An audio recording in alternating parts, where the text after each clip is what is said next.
A onda avermelhada que carrega a morte. Teu caminhão. Volta. Ô, meu camarada, volta, vira o caminhão e racha fora, vira o caminhão e racha fora.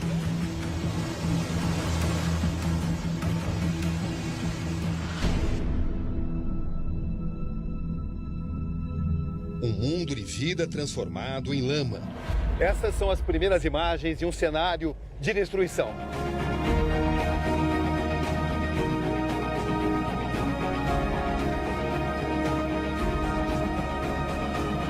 Eram 4h20 da tarde, no dia 5 de novembro de 2015, quando a barragem do Fundão se rompeu. A contagem regressiva para a matança da fauna, da flora e de humanos.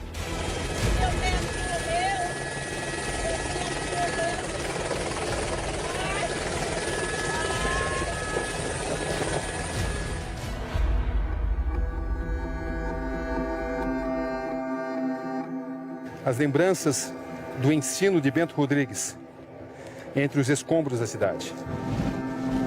Vilarejos que desaparecem do mapa. Nós tivemos a ordem para evacuar a cidade, retirar todos os moradores. Lembranças de um paraíso convertido em inferno. Você cresceu aqui? Nasci e cresci aqui na cidade de Rio Doce, navegando, pescando, acampando e distraindo. Ela vem chegando, não há como parar. Quem não conseguiu sair, né, foi atingido pela lama. Muita gente morreu dentro das casas. Algumas pessoas. Esta laje era, na verdade, parte do telhado da escola. Telhado que foi arrastado por cerca de 200 metros pela força da onda de lama. A escola ficava ali em cima e o telhado foi arrastado até aqui. Tudo vai sendo reduzido ao mesmo tom, marrom-vermelho. Quarto ano, professora Fátima. E aqui dentro, o que sobrou do quadro negro. Águas antes límpidas, agora tingidas. Rios esterilizados, proibidos de acolher vertebrados, peixes, anfíbios. Seres vivos em esforços desesperados de sobrevivência. Em vão. Um a um, vão se rendendo, até a conta chegar a toneladas. Tucunaré. Ó, tucunaré, gente, ó. Tilapa, gente, ó. Olha o tamanho da Mandiaçu, gente, ó. Falta oxigênio onde nunca faltou. Inconformismo. Eles podiam ter dado um alerta, ter dado uma segurança para nós, e eles não deu. Isso me revolta. Porque eu nunca esperava ver Bento Rodrigues dessa forma que eu estou vendo. Muito triste. É adeus, Bento Rodrigues, que aqui era minha paz e hoje eu perdi minha paz. Tentativas de explicação. Quem é que falhou mais, a fiscalização ou a estrutura da Samarco na prevenção desse acidente? Nós não temos como afirmar se houve falha. Responsabilidades. Quem conhece a Samarco sabe a seriedade que a gente encara as questões de segurança e valorização da vida. Culpas. É claro que se não houvesse falha, não haveria rompimento, né? Isso é bastante lógico, né? Então houve uma falha. Qual foi essa falha? Hoje nós não temos clareza, nós não investigamos esse evento como um todo. Gritos aqui e ali. E o pai dele estava segurando as duas crianças, igual ele disse que a menina soltou da mão dele, depois o Nicolas também. Ele viu a Emanuele pela última vez, pegou na mãozinha dela, e depois ele não viu mais nenhum dos dois. E o silêncio sepulcral que vai predominando, até se tornar insuportável.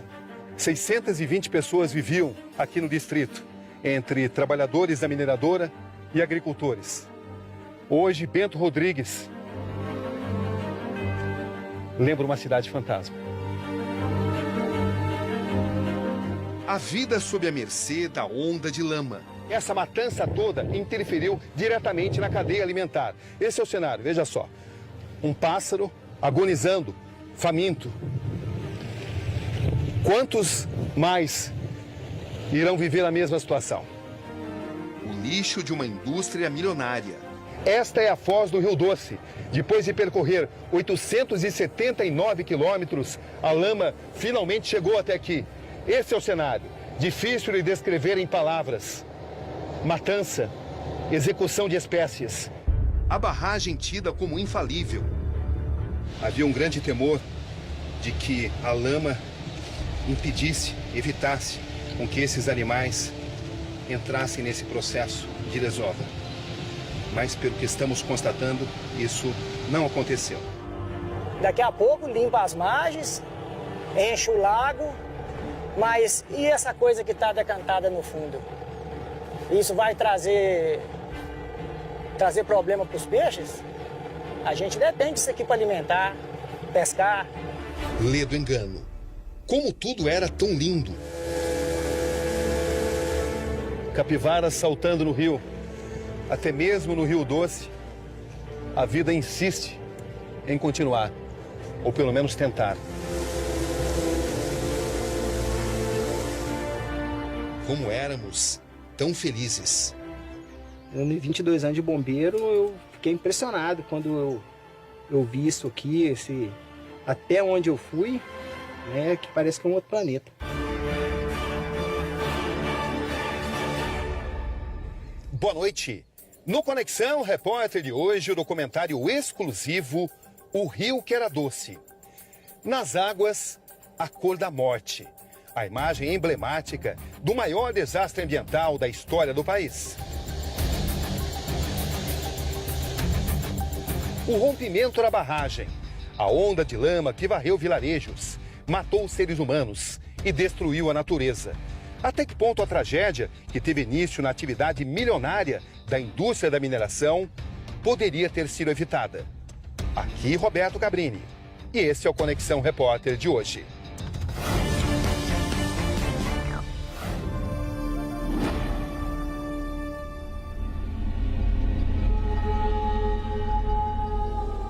À procura de uma história de extermínio. Vamos cortando as estradas do interior mineiro.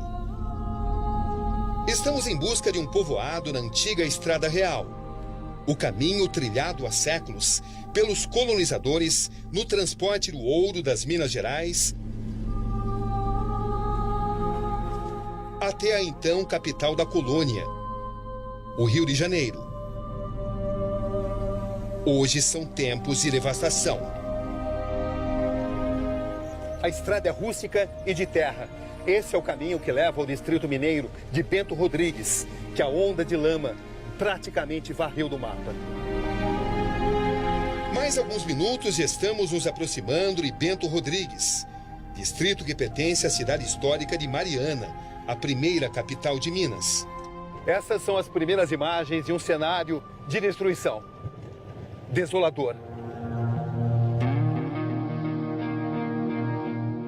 Uma vila inteira sepultada pela lama. Ruas, casas, a igreja, a escola. Tudo soterrado. O silêncio no local agora é perturbador.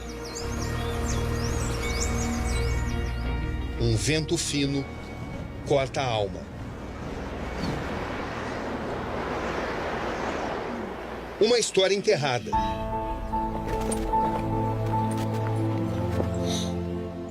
Os últimos minutos de Bento Rodrigues. Eram 4h20 da tarde, no dia 5 de novembro de 2015, quando a barragem do Fundão se rompeu. Bento Rodrigues, o povoado de onde eu estou falando, foi o primeiro a ser atingido. A barragem fica a apenas 15 quilômetros daqui, nessa direção. A gigantesca onda de lama, de 8 metros de altura, veio por aqui e chegou ao povoado em apenas 15 minutos.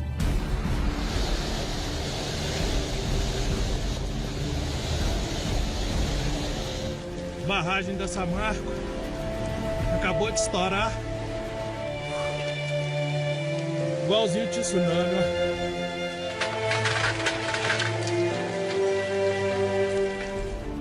O mar de lama vai varrendo tudo. 50 milhões de metros cúbicos, ou seja, 20 mil piscinas olímpicas. A lama resultante do rejeito da produção de minério de ferro. o lixo da produção de aço da Samarco, uma das maiores mineradoras do mundo.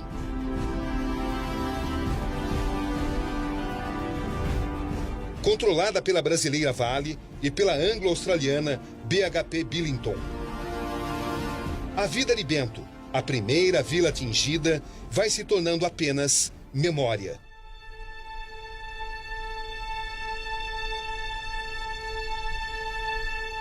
Para onde você olhar, tem destruição. Não escapa nada. Escombros e silêncio por todos os lados. 620 pessoas viviam aqui no distrito, entre trabalhadores da mineradora e agricultores. Hoje, Bento Rodrigues lembra uma cidade fantasma.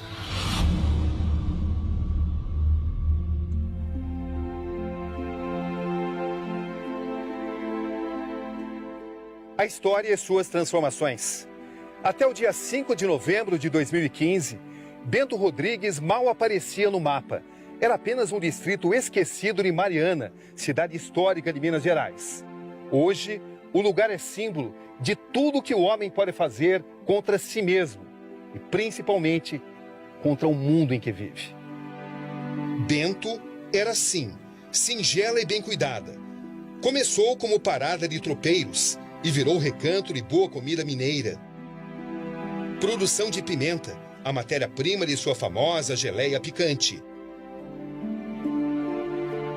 Localidade pequena, mas de construções históricas, como a da igreja.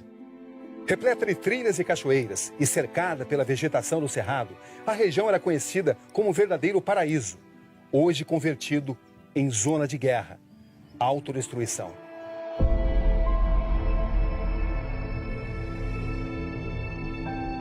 Orgulho ainda era a escola, com fama de ter alguns dos melhores professores da região. Os alunos jamais reclamaram. O chão sempre instável e eu estou me aproximando nesse momento desse pedaço de laje que é especial para a comunidade. Esta laje era, na verdade, parte do telhado da escola. Telhado que foi arrastado por cerca de 200 metros pela força da onda de lama. A escola ficava ali em cima e o telhado foi arrastado até aqui. Procura de vestígios da escola. Um caderno. Vejam só. Um caderno classificado, prova de ciências do segundo bimestre, 8º ano. As lembranças do ensino de Bento Rodrigues entre os escombros da cidade. As lembranças de alunos e professores também estão por aqui. Nesta página, o nome da aluna Nádia Jaila Darlene, professora Renata. E esse desenho aqui.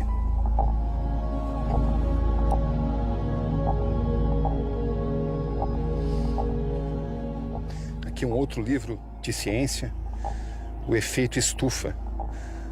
Os alunos de Bento Rodrigues estudando os efeitos físicos, os efeitos da natureza, sem saber que um dia iam passar por uma experiência dramática, uma experiência causada pela ação do homem. Marcas do que foi uma escola. 4º ano, professora Fátima. E aqui dentro, o que sobrou do quadro negro.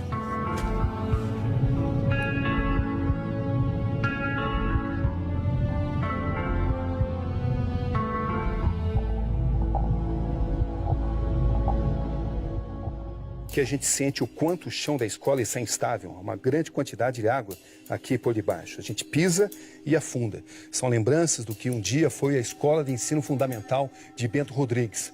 Ali ficava o banheiro feminino e uma carteira que foi arrastada. Outra carteira. Eram 12 salas de aula onde estudavam cerca de 200 crianças e adolescentes. No momento em que a barreira se rompeu, havia aqui pelo menos 30 crianças que foram salvas por um caminhão que estava passando nas redondezas.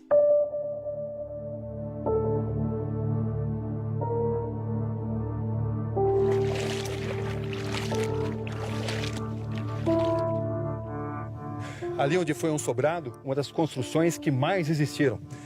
Veja o estado dela.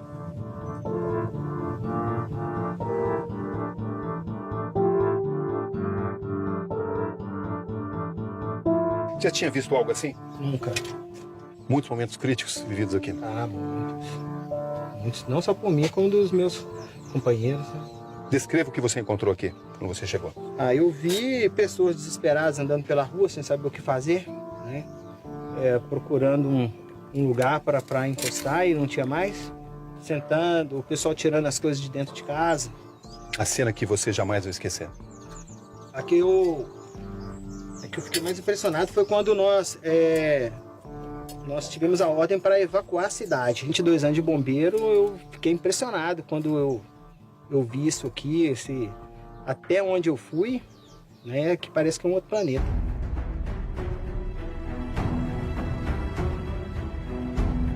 Uma profusão de pensamentos vem à mente. Olha como é que está o chão aqui. É como pisar quase que em areia movediça. A estrutura das casas foi toda comprometida. Aqui sobraram apenas as paredes. Onde foi uma casa de alvenaria, vivia uma família de 10 membros. Hoje, sobrou apenas isso. Além de muitas lembranças.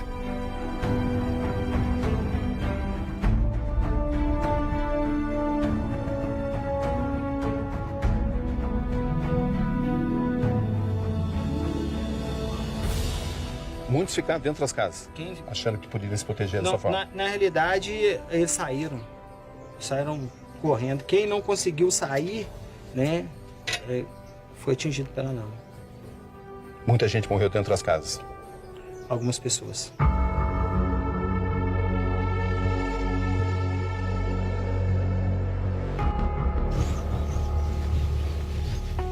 Estou me aproximando nesse momento do lugar onde ficava a casa do menino Tiago Damasceno, de 7 anos. Esse era o lugar. Vejam só, não sobrou praticamente nada. Era uma casa de 2 quartos, onde Tiago vivia com a avó.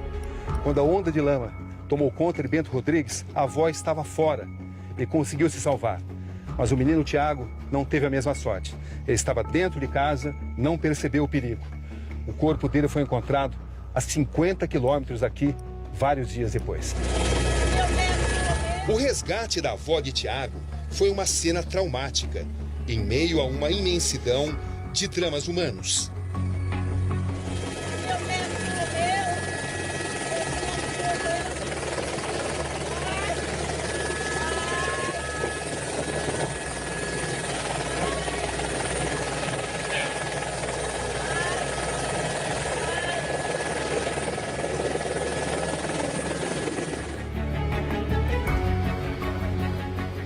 Desde a tragédia, a avó de Tiago, Darcy Francisca Santos, está vivendo aqui na Casa dos Filhos, na cidade de Mariana.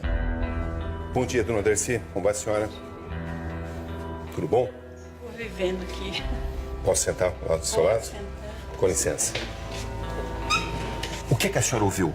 Aquele barulho, sabe, que quebrando tudo assim, ó. Horrível. A senhora imaginou que fosse o quê? Eu não sei, parecia o mundo acabando. Um barulho horrível. Aí eu falei... A senhora pensou que a barragem tinha se rompido? Não, nunca imaginei isso. Durou quanto tempo esse som? Durou pouco tempo, que logo já carregou nós com tudo, assim, ó, já veio quebrando o meu portão de garagem, arrancando assim como se fosse papel e levando tudo assim. Aí nós correu para dentro do quarto, eu mais ele, né? Aí ele gritando: vó, que é isso? Jesus, o que é isso, Jesus? Ô, vó, que é isso? E eu não sei, Tiago. Aí nós vendo cair tudo assim, os postes de luz caindo tudo, parecia um filme de televisão.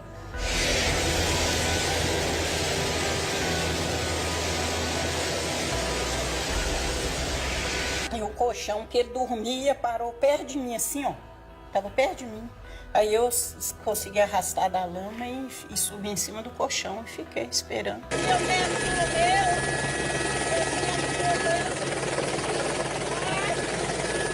aí os helicópteros vinham e não me via, porque eu tava preta, toda preta, e eles pensavam que era pau, né? Rodava em cima e não me via. E eu dando com a mão assim, gritando e nada. E o Tiago estava onde? Não, o Tiago não vi mais. Não vi.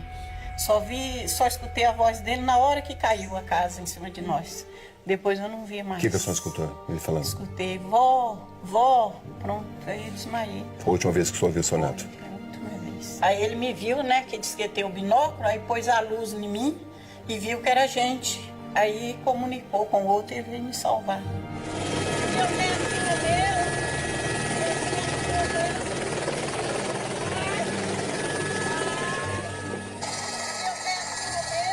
Eu triste de sair de lá e deixar ele para trás. É dor insuportável. Nossa Senhora, não desejo a ninguém essa dor. A senhora pretende voltar para lá um dia? Nunca, nunca mais. Não quero nem passar lá. Que eu sofri lá, não quero mais não.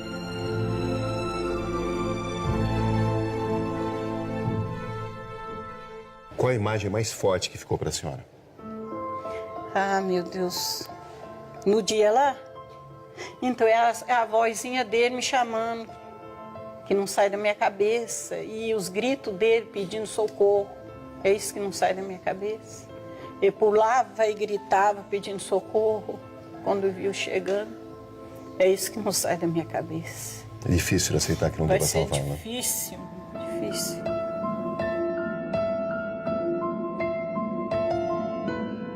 Poderia ter sido bem pior. Ah, poderia. Se fosse à noite, na hora que o pessoal tivesse retornado do trabalho, ou até mesmo dormindo, por volta aí de 11 horas, meia-noite, aí teria sido todo mundo. Não tinha sobrado ninguém. Ah, com certeza não.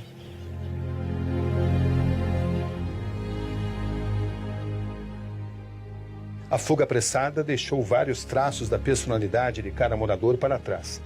Aqui nesse quadro, uma figura estilizada, a gravura de um tigre. De acordo com o que você mexe, o quadro parece uma mulher, ou seja, o ser humano e a natureza, aqui em conflito.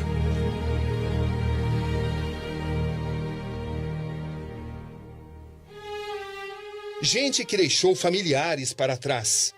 O marido dessa mulher só conseguiu salvar uma das crianças do casal. A escolha de quem pode sobreviver.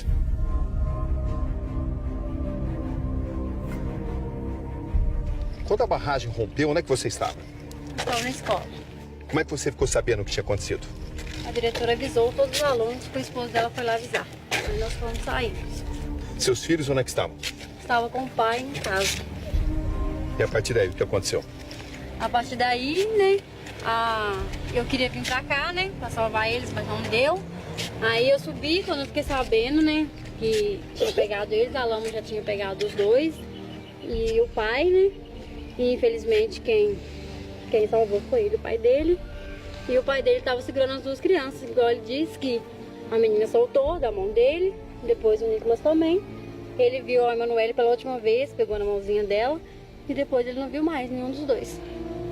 Aí ele saiu da lama, depois o Nicolas saiu, e a Emanuele não deu. E tentou salvar as duas crianças? E não deu. Não deu. O que ela significava para você? Tudo. Ela era minha vida, a coisa mais valiosa que eu tinha na minha vida, tirando ele, era ela. Nem o menino inocente, né? Pagou com uma coisa que ela nem sabia o que era. Como é que ela era? Ela era uma menina assim, ela era mais sentimental, mais triste, gostava muito de ir pra escola, que aqui ela tá até com uma roupinha de quadrilha, né? Como é que foi a progressão da onda de lama aqui? Então a onda veio lá de cima. Ela veio lá de cima e veio descendo e atingindo a cidade e já vitimando as pessoas. E veio descendo, passando aqui por essa região. Sobrou muito pouco tempo. Pouco tempo. Mal dava para correr. Quem foi alertado do rompimento da barragem conseguiu sair. Quem não foi alertado, né, foram vitimados. Cada sobrevivente tem muitas histórias. Eles falam em sons. Aquele mar de lama chegando com casa, com árvore. Emoções. Mas agora eu tô aliviada, porque pelo menos eu consegui encontrar meus filhos sãos e salvos. Gritos. A parede começou a cair. Meu filho. A casa de Dona Maria do Carmo foi uma das poucas que resistiram por estar situada em uma parte alta de Bento. Boa tarde, Roberto Cabrinho do Conexão Repórter, tudo bem? Bem. Descrevam para mim a situação de vocês. Foi deixar minhas coisas aí, pra mim tá muito difícil mesmo. Deixar aquilo que a gente construiu a vida inteira. Ela junta tudo o que pode e se prepara para olhar Bento pela última vez. Como é que era a sua vida aqui? A vida era muito boa. Era muito boa aqui, que nós tínhamos criação, tinha tudo aqui. O que a senhora está fazendo quando a onda de lama começou? Eu tinha feito um pudim para minha neta e ela pegou e quando ela foi levar o pudim, foi que eu vi a lama. A lama chegando lá da esquina, que eu gritei minha vizinha, porque aqui nós tudo era uma família. Família se entende que é os vizinhos muito bom. E perdi tudo. A moça que morava ali naquela casa perdeu a mãe dela, que tinha 65 anos. Clima de muitos gritos. Muitos gritos. E o que as pessoas diziam? Vão correr, que agora aqui pode a água vir, medo da água vir encostando, matar fora e trazer nós de volta. A senhora achava que ia morrer? Achava. Olhando essa imagem aqui. Olhando essa imagem... O que vem à cabeça? É uma imagem muito triste, porque aqui era um lugar muito bom. Hoje eu vejo o lugar morto. Um adeus difícil. Segundo ela, adeus para sempre. Um dia o senhor pretende voltar aqui? Não. Nunca mais. De jeito nenhum? De jeito nenhum. Por quê? Porque aqui me trouxe muita alegria, mas hoje me trouxe muita tristeza. O que mais revolta a senhora? Me revolta porque eles podiam ter dado um alerta, ter dado uma segurança para nós, e eles não deu. Isso me revolta. Eu nunca esperava ver Bento Rodrigues dessa forma que eu estou vendo. Muito triste. É adeus, Bento Rodrigues, que aqui era minha paz e hoje eu perdi a minha paz. Somente isso. Não sei, não tem casa, não tenho lar, não tenho nada. Perdi tudo.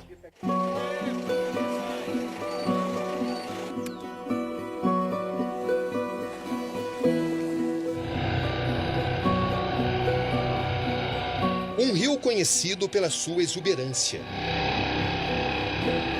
Levanta. Calmou. Rico em vida, rico em histórias, em seus 853 quilômetros de extensão.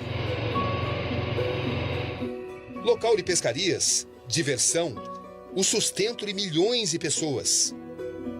Um rio sagrado em 2 estados diferentes, Minas e Espírito Santo.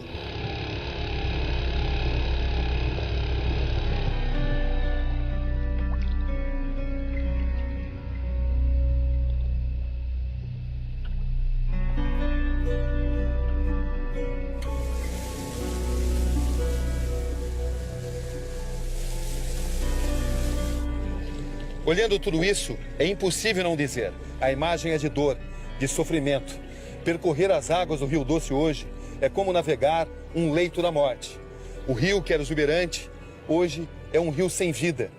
Toneladas de animais morreram em questões de minutos, à medida em que a lama foi baixando e eliminando o oxigênio.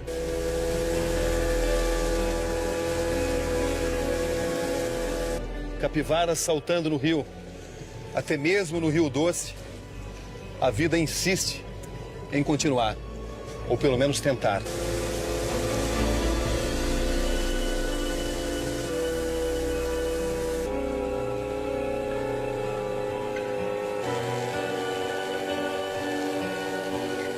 Paulo Henrique é barqueiro e conhecedor profundo dos segredos do Rio Doce. Você cresceu aqui? Nasci e cresci aqui na cidade de Rio Doce. Navegando as águas do rio? Navegando, pescando, acampando e distraindo. Como é que era o rio antes? Como é que é agora? Antes, rio muito rico em peixe, muito pássaro, muita capivara, muito bicho. Aos finais de semana, trabalhava aqui no lago fazendo passeio turístico. Quais as imagens que você jamais vai esquecer?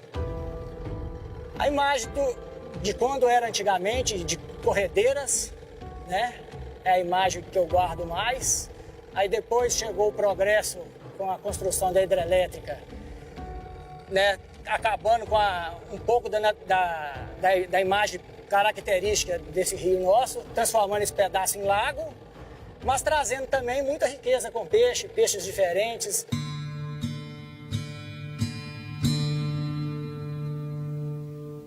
Até que ponto você acha que esse rio vai voltar a ter vida? Isso vai demorar. E repovoar isso tudo de peixe igual já era de natureza. E depois, com a chegada do lago, isso aqui tava pegando peixe pra caramba, muito peixe, muitas variedades de peixe. Chegou a pegar peixe até de 35 quilos aqui. E hoje não sobra nada, só lama aí, ó. Esse lugar aqui, fizemos uma medição aqui, uma batimetria no ano passado, 32 metros de profundidade. A gente vai ter que abordar a nossa missão aqui, ó. 40 centímetros de água. Um lugar que dava 32 metros de profundidade, está com 30 centímetros de água. O nível baixou drasticamente. O nível baixou. Baixou e o que a gente vê não é nada que é nosso, não. É tudo minério e madeira que veio de cima.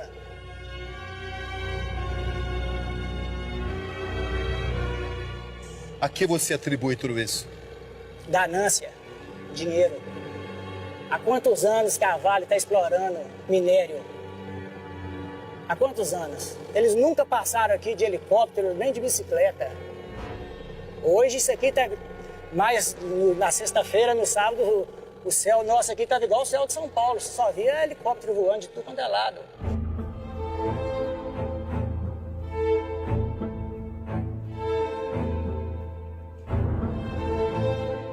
O que você viu aqui que mais te chamou a atenção? A coisa que eu mais vi foi uma passagem, assim, eu sou católico.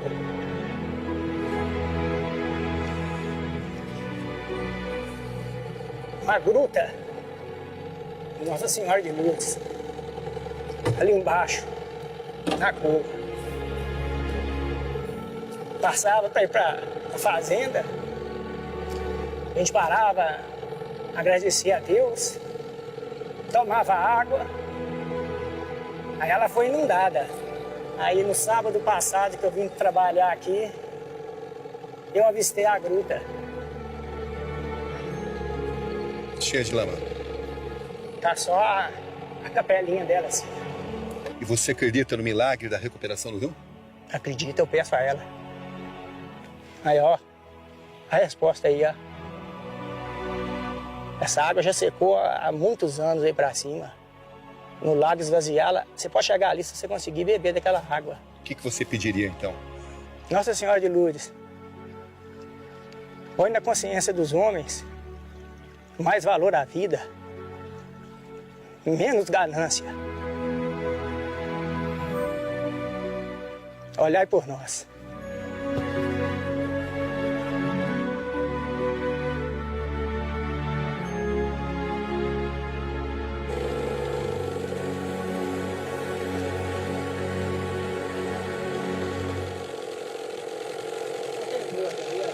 Nas margens do Rio Doce, mais um sobrevivente.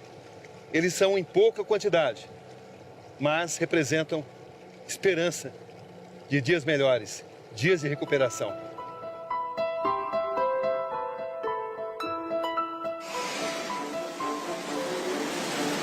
São 36 bilhões de litros de lama. E ela avança. E com ela, um rastro de destruição. Toneladas de peixes mortos vão se acumulando em toda a extensão do Rio Doce. Matou os peixes do Rio Doce tudo, gente, ó. Matou tudo. Não tem uma espécie viva, gente, ó. O rio que nasce na junção do Rio Piranga com o Rio do Carmo vai levando à morte em forma de lama. No curso, são 202 municípios em Minas e 26 no Espírito Santo. Cenas parecidas. De Mariana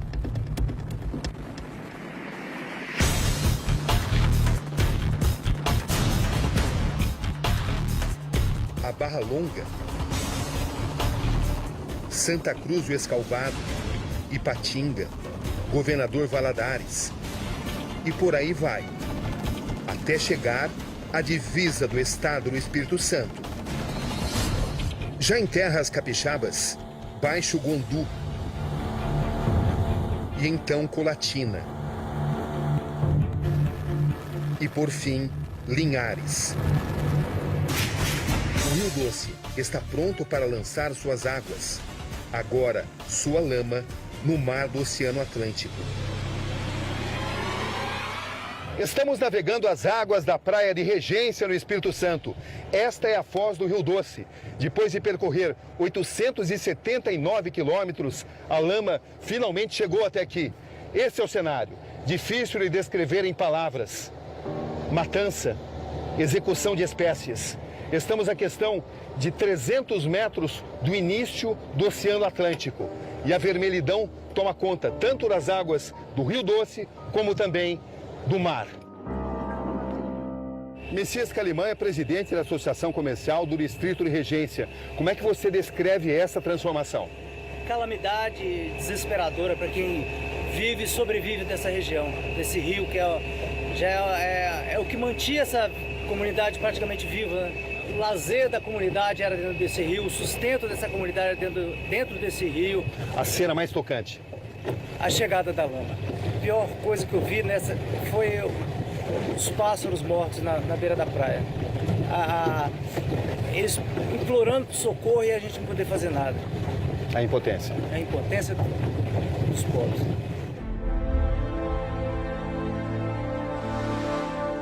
A imagem das águas transparentes mudando de cor é a imagem da chegada da devastação.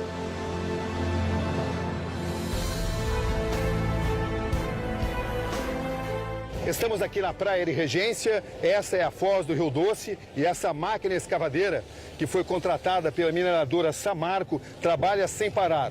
O esforço nesse momento é no sentido de se retirar a terra para ampliar as margens do Rio Doce e assim, teoricamente, aumentar a vazão de lama.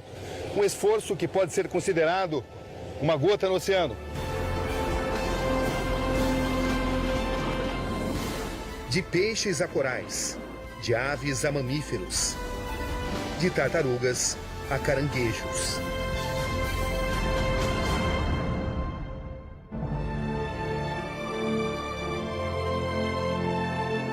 Tudo vai sendo impactado. Para uma parte, é a morte. Para outra, a mudança do ciclo de reprodução ou da cadeia alimentar. Aqui nesse trecho, o assoreamento do Rio Doce formou essa espécie de ilha fluvial. Todos esses pássaros dependem diretamente do peixe para alimentação, para sobrevivência. E essa matança toda interferiu diretamente na cadeia alimentar. Esse é o cenário, veja só. Um pássaro agonizando, faminto. Quantos mais irão viver a mesma situação?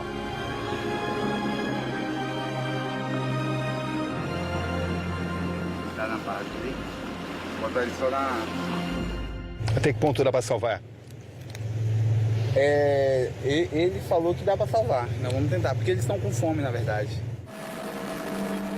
A lama se tornou séria ameaça a espécies raras.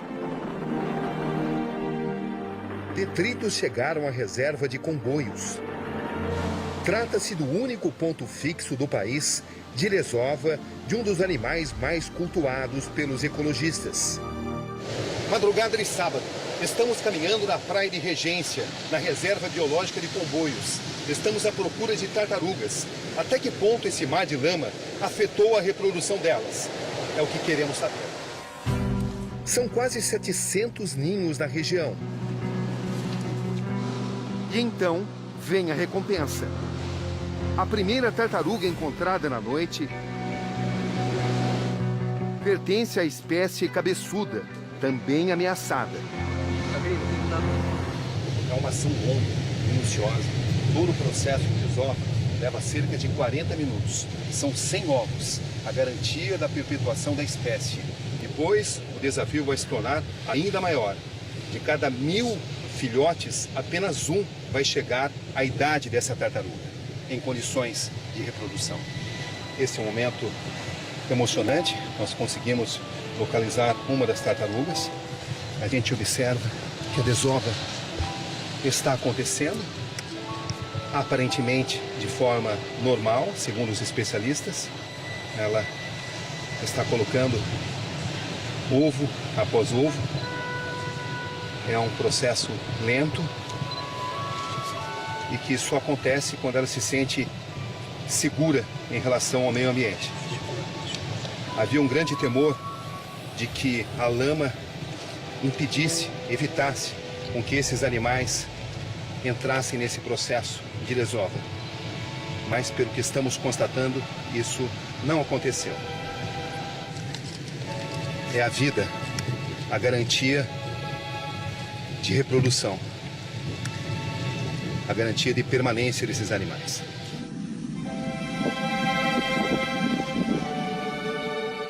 No momento em que os ovos são postos até o nascimento, são 60 dias.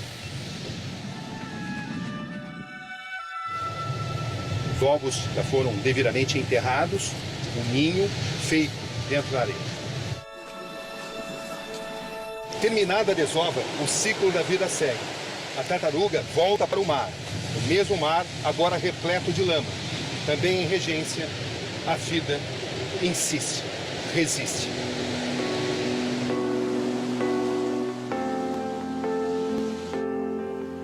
Agora é a tartaruga gigante que emerge do mar de lama para ganhar a areia da praia de Regência rumo à desova. A imagem é arrebatadora. Uma obra-prima da evolução de 2 metros por 1,80, pronta para começar a depositar dezenas de ovos na mesma areia de onde um dia saiu como filhote.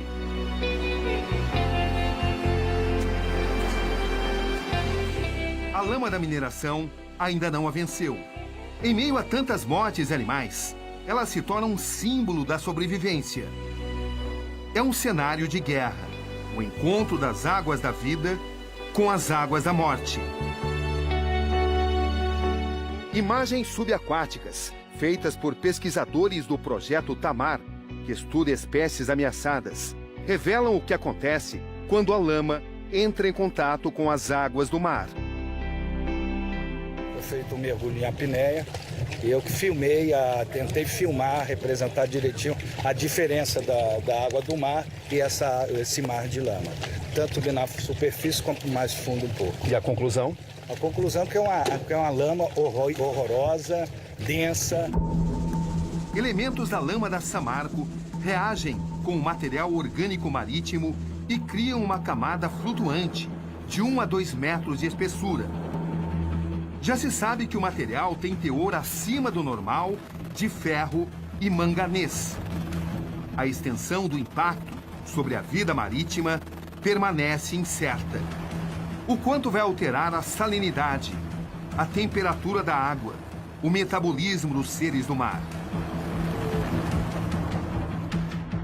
Os 300 pescadores de Regência, acostumados a retirar peixe tanto do mar quanto do rio, sentem-se arruinados. Esse rapaz é um dos tantos pescadores que tiram o seu sustento do Rio Doce.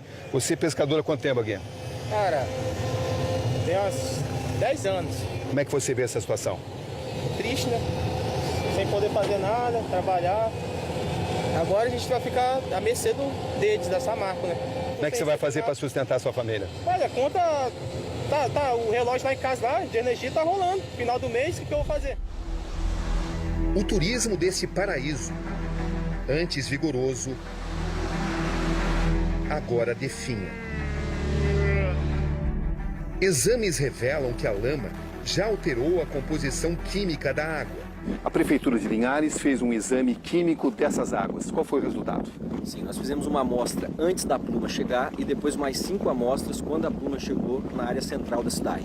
O resultado é que deu um teor muito alto de ferro e manganês.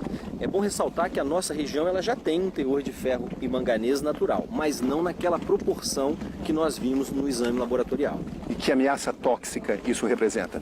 Na verdade, ela não tem uma ameaça tóxica imediata. O consumo, continuado pode causar danos ao sistema nervoso no decorrer do tempo.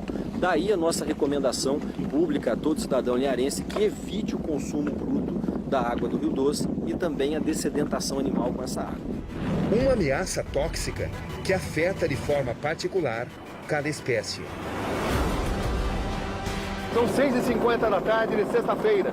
Estamos sobrevoando a Foz do Rio Doce, a praia de Regência. E daqui, dessa posição, constatamos que a lama avançou pelo menos 40 quilômetros ao norte desta região e vai ganhando terreno.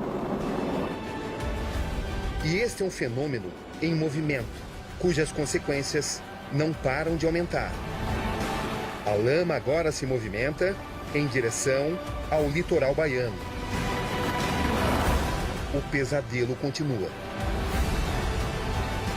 Nesse desastre de dimensões colossais, a empresa Samarco aparece no olho do furacão. É claro que se não houvesse falha, não haveria rompimento, né? Isso é bastante lógico, né? Então houve uma falha. Qual foi essa falha? Tudo isso você acompanha daqui a pouco, na continuação do documentário exclusivo O Rio que Era Doce.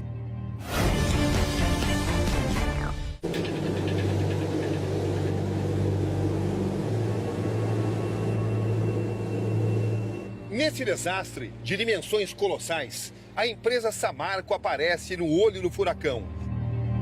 A mineradora Samarco foi fundada em 1977.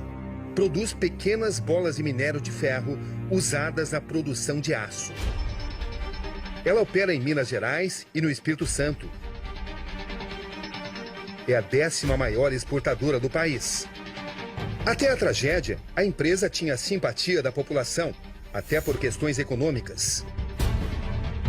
A Samarco, na região, gera 7.000 empregos diretos e 30.000 indiretos. E agora? Como tudo vai ficar? Como a empresa se defende da avalanche de críticas e atribuições de culpa?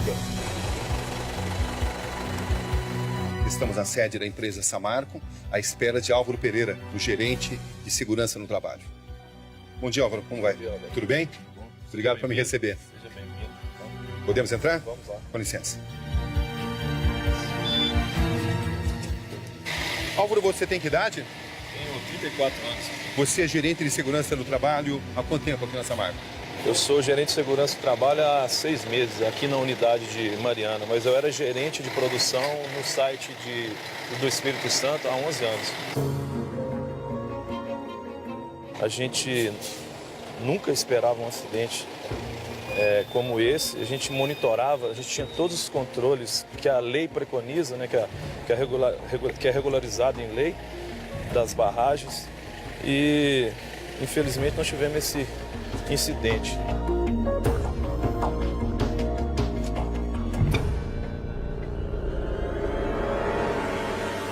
Estamos entrando na central de monitoramento das barragens da empresa Samarco. Daqui, as atividades são acompanhadas em tempo real. Tudo o que acontece nos pontos estratégicos. Como é que funciona? Roberto, aqui a gente instalou alguns equipamentos depois desse incidente sem precedente. A gente instalou alguns equipamentos que monitoram a barragem de Germano e a barragem de Santarém em tempo integral. Daqui vocês monitoravam o que acontecia no fundão também? A barragem que se rompeu. A gente tinha todos os controles que são exigidos pela legislação e a gente tinha um monitoramento diário pelas equipes geotécnicas. Quantas câmeras? Hoje a gente tem 4 câmeras instaladas acompanhando em tempo real. A gente tem radar instalado nas estruturas da barragem. Você pode mostrar todos os equipamentos que você tem? Então vai, vamos lá. Aqui a gente está vendo uma tela do monitoramento do radar que acompanha a estrutura da barragem em tempo real. A cor verde mostra que a gente não está tendo nenhum deslocamento. Daqui você monitora o que está acontecendo em 2 barragens. Existe risco de que essas barragens se rompam também? Nós estamos com fator de segurança com 22% acima do ponto de estabilidade. Temos obras estruturais para elevar esse fator de segurança acima. Nesse momento, o rompimento dessas barragens é considerado impossível? Nós estamos monitorando em tempo real, igual eu te falei, Roberto. Os radares hoje mostram que nós estamos com todas as estruturas estáveis. Para a comunidade que nesse momento tem receio de um novo rompimento, o que você diria? Hoje, nós instalamos, depois desse incidente sem precedentes, nós instalamos alguns controles adicionais, igual eu te mostrei, e nas comunidades hoje nós temos sirenes. Instalamos sirenes em caminhonetes, todas as comunidades abaixo. Por que essas sirenes não estavam instaladas antes? Igual eu te falei, a gente tinha todos os controles que preconizam a lei. A lei não deixa claro que você precisa ter uma sirene como como controle. Alguma vez alguém comentou que havia um risco de se morar ali? Ah, diz que há muitos anos atrás já teve, mas agora quando nós moramos lá, não. Você nunca ouviu Não, em ninguém 10 anos. da empresa chegando até ali e explicando que existe um risco? Não. 10 anos que eu morei ali, eu fui pra lá com 14 anos, eu nunca ouvi falar. Vocês têm aqui um monitoramento muito complexo, mas isso não preveniu o acidente na barragem do Fundão. Por quê? Todos os nossos controles, Roberto, não apontaram e não deram sinal de que a gente teria um possível rompimento. Pela seriedade que a gente encara as coisas, pela seriedade que a Samarco tem, a gente nunca teria a capacidade de negligenciar um sinal que essa barragem tivesse dado. Igual eu te falei, nós tivemos... a investigação ela é muito complexa. É claro que se não houvesse falha, não haveria rompimento, né? Isso é bastante lógico, né? Então houve uma falha. Qual foi essa falha? Hoje nós não temos clareza, nós não investigamos esse evento como um todo, nós temos, igual eu te falei, temos a Polícia Civil com peritos investigando, a Polícia Federal com peritos investigando, a Samarco está investigando, contratamos uma empresa para investigar a causa desse acidente. No dia do rompimento tivemos abalos sísmicos. A senhora tinha informação de que morava num lugar perigoso, numa zona perigosa? Não, há muitos, não tinha. Eu acho que quem conhece a Samarco sabe a seriedade que a gente encara as questões de segurança e valorização da vida. É o que você acompanha daqui a pouco, na continuação do documentário exclusivo O Rio que Era Doce. A senhora tinha informação de que morava num lugar perigoso, numa zona perigosa? Não, há muitos, não tinha. Muitos anos atrás, eu ouvi dizer que essa represa ia estourar, mas eu não acredito. A senhora já tinha ouvido isso? Já tinha. Você ocupa uma posição estratégica importante aqui na Samarco, mas você também é um cidadão, um ser humano. Você tem filhos? Tenho 2, Roberto. Como é que chama? E Heitor.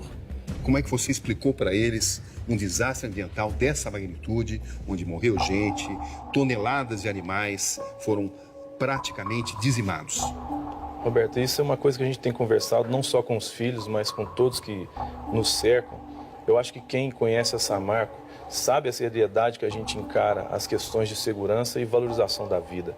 Então, a gente sempre trabalhou, a gente tem a consciência tranquila de que nenhum alerta visível foi passado para nós de um possível rompimento dessa barragem. Senão a gente nunca deixaria pessoas em risco, pessoas trabalhando nessa barragem. A gente encara a valorização da vida, é um valor para a gente. A mineradora Samarco e sua central de controle. Trata-se de uma estrutura sofisticada. Câmeras, radares, sismógrafos, scanners. Diante disso, surge a pergunta inevitável. Por que tudo isso não foi suficiente para impedir a pior tragédia ambiental da história do país?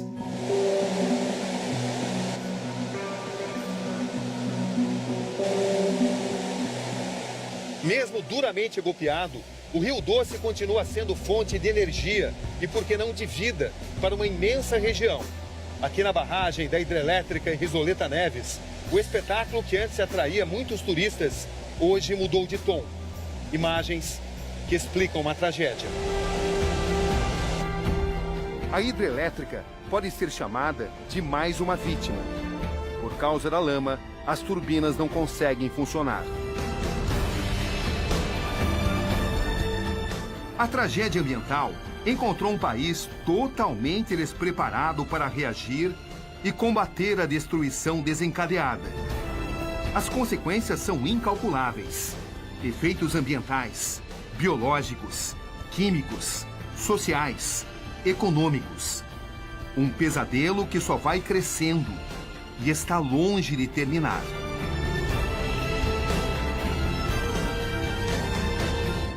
A tragédia de Mariana traz uma pergunta inquietante. Até quando o lucro vai continuar sendo mais importante do que a preservação do meio ambiente? O direito à vida. Aqui, Roberto Cabrini. E este foi o Conexão Repórter de hoje. Boa noite.